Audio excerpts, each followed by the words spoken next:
Yes, sir. Yes, sir. Yes, sir. One time for the one time. Yes, ma'am. Hit boy on the track. And yeah, man, we back. Big Daddy is back, ladies and gentlemen. Rated at a 97 overall up to this point. I know the last video was a long one, right? But I I was anxious to get us up to where I am right now in real life. That was that last game in that last video. That was where I am or where I left off, right? I've only played the games that you'll see in this video, right? We're going up against the Denver Nuggets. And I'm telling you, these last couple games, like the games in this video, were tough, capital T tough. I mean, it was not easy. My controller was acting up. I was trying to use the analog right there. I hit the analog to the left, and like I said, my analog stick likes to act funny sometimes, so it wouldn't let me get the animation. I need to push the square button, but the analog is so good because it lets you take that shot, and I can do it left hand dunk because y'all in my right hip pocket, right? I use the square button there, and I gotta remember, he's just a monster finishing. But the Nuggets are only down by 4. So this is, again, a game that's too close for comfort, right? I didn't restart this game and try to save and cheese it like that. No, instead, I would just fight as hard as I could. We're up by 2. I don't know, I think some rookie or something like that. He is giving me the business right now. I miss a shot, and it's a clutch bucket that I end up missing. I get all up on Jokic because I want to steal it. He passes to Strother, and he misses, and they will start intentionally fouling. And the boy Julius Randle goes to the free throw line, and he'll make one, miss the second. Nuggets call timeout. They think they got a shot. I'm like, intentional foul, right? My mindset is intentional foul. Don't let them shoot a 3 because then it ties this game up. It's less than 20 or so, or just over 20 seconds left. Force them to shoot. They miss one. They make one. So it puts them in a bad position. Now, they weren't going to foul Julius Randle, but they wanted to make sure to foul me. Plus, also, I don't know if I've scored 50 to this point, right? And I probably haven't because I have A grade, team A grade, and I will continue to foul, right? We're just going to kind of get into like a hackathon as you'll watch me foul him and I'll foul him because, again, I haven't scored up to 50 points to this point. I had 42. So I'm trying to extend this game a little while long. I know the fans and everybody watching, everybody in the game, everybody they just like, we're tired of this. Right here, I try to make sure to save and quit. I had to wait until I had established possession. And once I felt I established possession, I would save and quit. Now, I'm not going to show you. We would just go back and forth to the free throw line. I'd eventually give up. But it's neither here nor there. I wanted that 1800 VC, but it does not matter. 97 overall. Indeed, ladies and gentlemen, we are very close to maxing this build out, right? Right. I want to talk about the lineup a little bit. I know you guys have seen the situation with the trade that I made or that I requested, right? Like I'm a GM on this team, right? But yeah, man, our 9-man rotation consists of these guys right here. Again, no residuals thus far on that trade request, right? I also noticed that some of the guys on the team, their morales have kind of changed, right? I mean, we're like undefeated. You would expect everybody to just be like super duper happy, cheery and whatnot, sharing candy and stuff. And no, it's not like that. I think that trade request has brought the morale down. The leader, the team captain, the best player, league MVP from last year, he's requested a trade, right? And it's not even necessary, right? I mean, obviously some games are going to be tougher than others, but I'm still capable to score at will on Hall of Fame. So for me to request that trade, it kind of goes against everything I was saying about in the beginning when I was talking about how I don't want to play the GM. I tried to play the GM. And it's not like I really need, guys that are super fast. When we had Patrick Williams as our center, he's typically much faster than pretty much every center in the league. As a power forward, he's known. He was like the number 1 high school prospect coming out of high school. When he went to college, you should see me flop there. And he has good speed and athleticism with the ability to shoot with range really well. And now he has defense. And, when I was putting him at center, I wouldn't even pass him the ball on fast breaks like that. So what am I worried about that for? As you'll see me bump up to a 98 overall. Back-to-back matchups versus those Orlando Magic here in Orlando. It's not the same clip. I promise you it's not. Because the last one, we wore the historic red, and now we'll wear the modern day black. So I did that to make sure, for my own purposes, that I wouldn't, get that confused or whatever. But yeah, man, I really, like I said, I only really made that trade request because I wanted to get some speed down court. I feel like that speed helps getting the ball. Like if they're much faster than the center, then, they'll just be able to get down court. But you'll notice oftentimes, and I also would notice this whenever I was using Patrick Williams at center, they'll just put a faster player in front of him, right? And it's like anyone who's in front of your big man pretty much going to stop him from scoring, right? It's going to just be right this way. But yeah, man, they'll just put a faster player in front of them. So I was thinking, well, maybe we just need a fast lineup, a fast team. But as I already mentioned, you can only make one trade request. And of course, you can only do one player at a time. And the whole situation, a debacle is what I like to call it. It's a debacle, right? I'm not lying, right? It really did make me not want to play for a little while. Right here, I'm getting Damian Wade involved. And apparently he's back.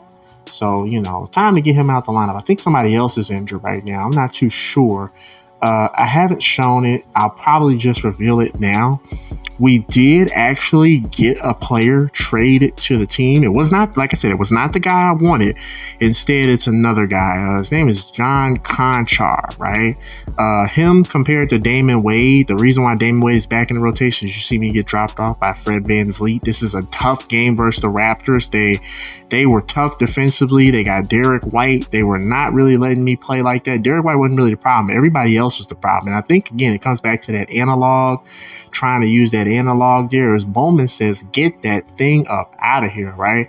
Like right here, trying to use the analog. And sometimes it works. Most times it's just best to go with the square button. We finally get that 10-point lead over these guys in the waning last minutes of the game. But yeah, man, John Conchar is the guy that we got in the trade, right? And I mean, again, right, I put Damian Wade more out there because he's 6'7". Him and John Conchar's perimeter defense are basically the same at a 63. I like Wade because he's younger and taller. He could play the 2 for us at 6'7". I think that makes him an elite wing, but he's not really a 2 guard, right? And he's developing the passing game because I got him at the 2, and that's where a lot of the passing comes from, the 2 to me, right? But John Conchar, he's a shot blocking wing. He plays both the small forward and shooting guard. He's primarily a shooting guard, but he plays both positions. So, as we start to pull away here.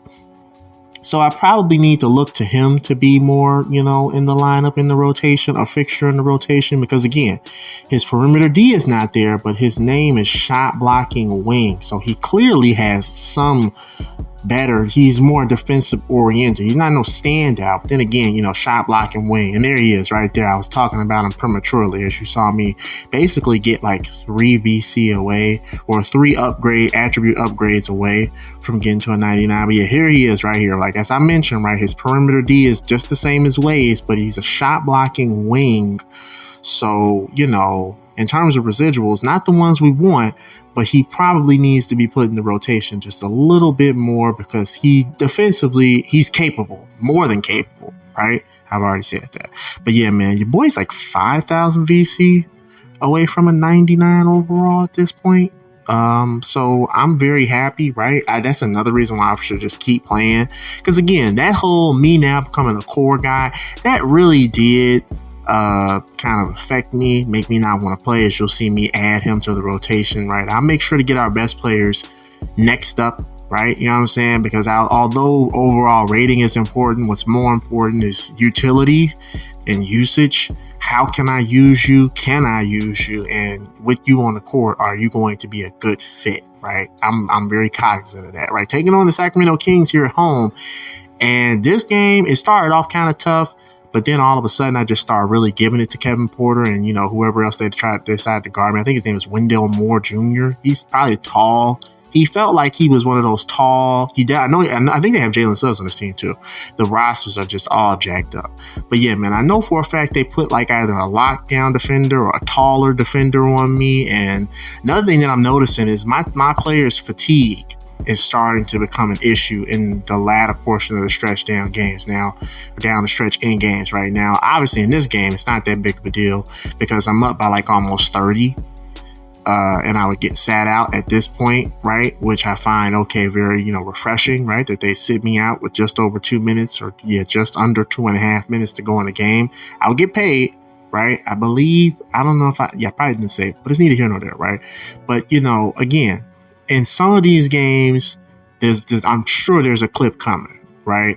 Where I'm going to be dog tired, and that could have been another reason why the Raptors were getting the best of me in that one game. I was pretty much dog tired, and I didn't really have much stamina, so therefore I didn't have enough gas in the tank. Plus, also, you oftentimes see me start with that low battery, sign here. Okay, Jalen Suggs is on the Spurs, and this right here was a tough one, right? I mean, don't get me wrong, right? 7-point lead after the N1 bucket. Wemby, he would miss his free throw, and then they started doing stuff that I don't approve of. I cut to the basket, that they put him right in front of me, and now I'm cold.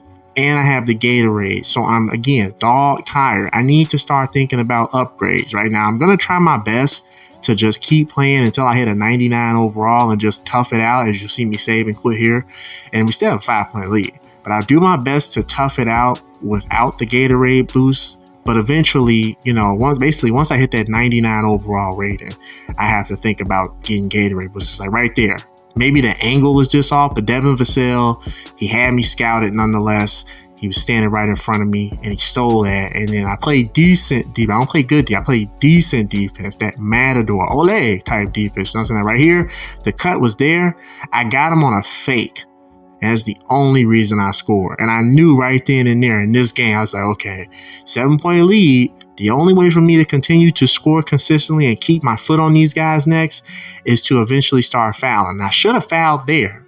I knew, because I knew. And I was telling myself I should have fouled there because I knew, right? They're going to shoot that three and they're going to make it. And then now they take a page out of my book and they start intentionally fouling. And I'm going to the free throw line now because of it, right? And this is basically... it's kind of a secondary theme in this video, right? Because you saw it in the last game. I started fouling the Denver Nuggets. His name is Mason, I think.